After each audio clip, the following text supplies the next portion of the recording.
Hey everybody, Mike here. In this video I'm going to show you how only two guys can pour a concrete floor. This is a garage floor. It was 32 by 28. It's got a center drain right there. Can you see that? And just the two of us are going to be pouring this today, just Luke and I. So I'm going to show you how we do that and how you go about attacking a garage floor if there's only two of you guys in here. So this is what the video is about. If you haven't subscribed yet, please hit subscribe. You can see we're dumping out the concrete. So we got two concrete trucks coming here, and we did run into some trouble with the concrete. So stay tuned for that. That'll come up a little bit later in the video.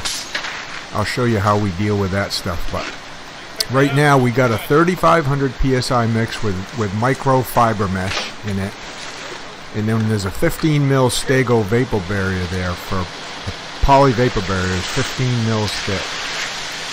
We're using a super plasticizer or a water reducer in the concrete so we can pour a pretty nice and loose slump. As you can see how good that flows. That's because of the water reducer, guys.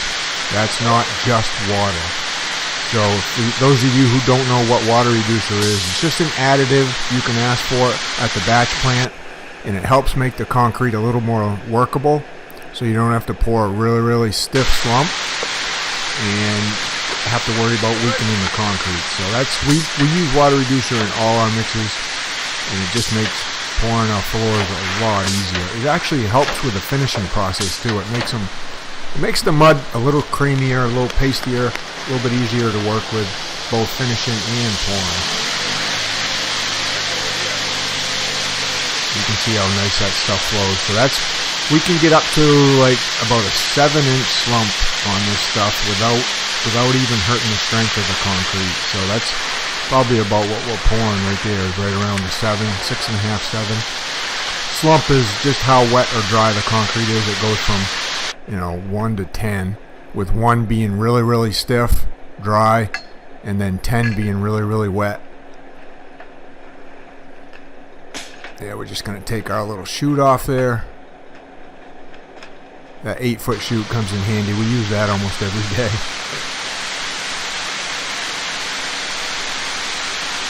So Luke and I mean, we poured a lot of floors, just the two of us by ourselves. You can see I'm getting around that floor drain right now. Also, Darren was out today. He couldn't make it, so it was just Luke and I. But two guys, if you have a little bit of a process, a little bit of a technique, you can pour a concrete floor pretty easily just by yourself. We're matching, I don't know if you can see it too good in the video, but there's a chalk line, there's a blue chalk line around that foundation that's floor level. So we're matching the chalk line on the foundation, and then we're going to match the top of the drain there in the center, and everything's going to slope to the drain, hopefully. That's the plan anyway. So this is where we started having some trouble with the mix. As you can see, we got these big concrete balls coming out of the concrete truck, and this isn't like it's really uncommon, but it doesn't happen every day on us, just once in a while. The cause of it, sometimes it's the batch man maybe loading the cement dust too quick, or the cement dust has some moisture in it. But usually the mixing process will break these up. We just couldn't get all of them broken up in this truck, towards the end of this truck. So this is right towards the end of the load.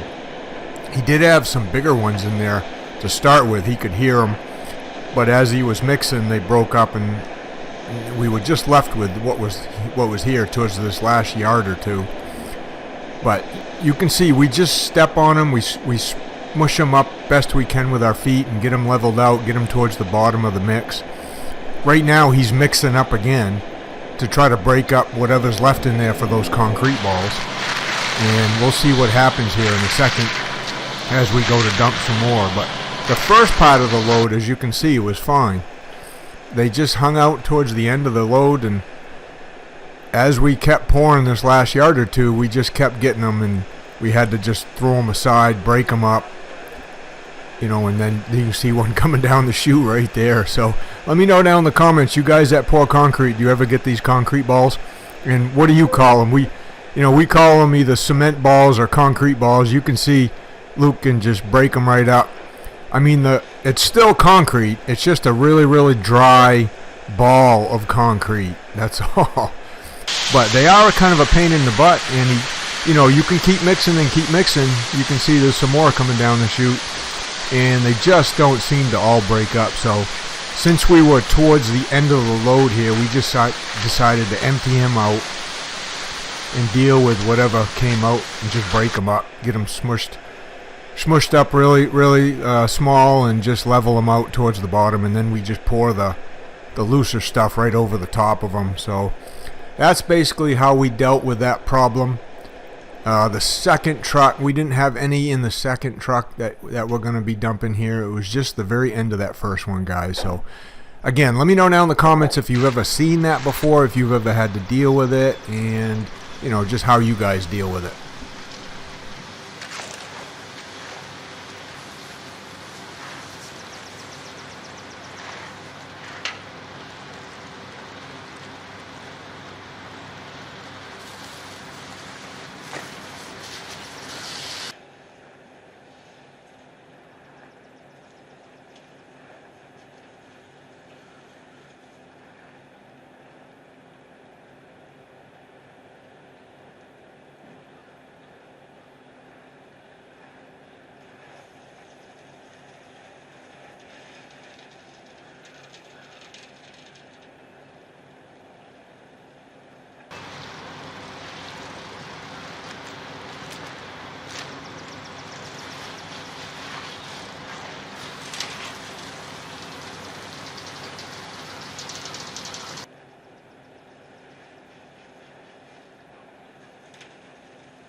truck.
I don't know if it's mine. There's one up there. I don't know if it's mine.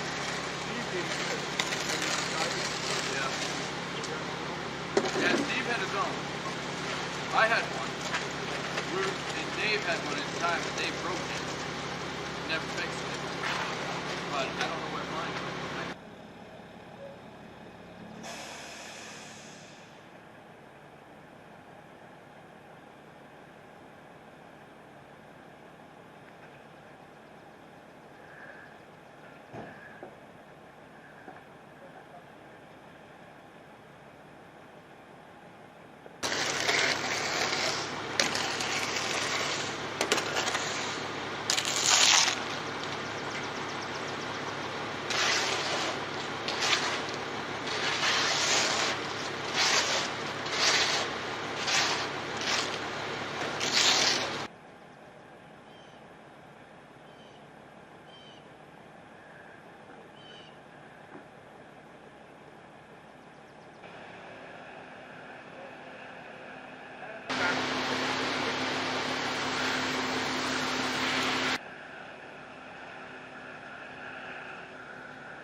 cut 68 out of this thing. That was scared.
So that's how two guys pour a garage floor. So if you want to see more, check out these two videos that are popping up right here, guys. Again, thanks for watching.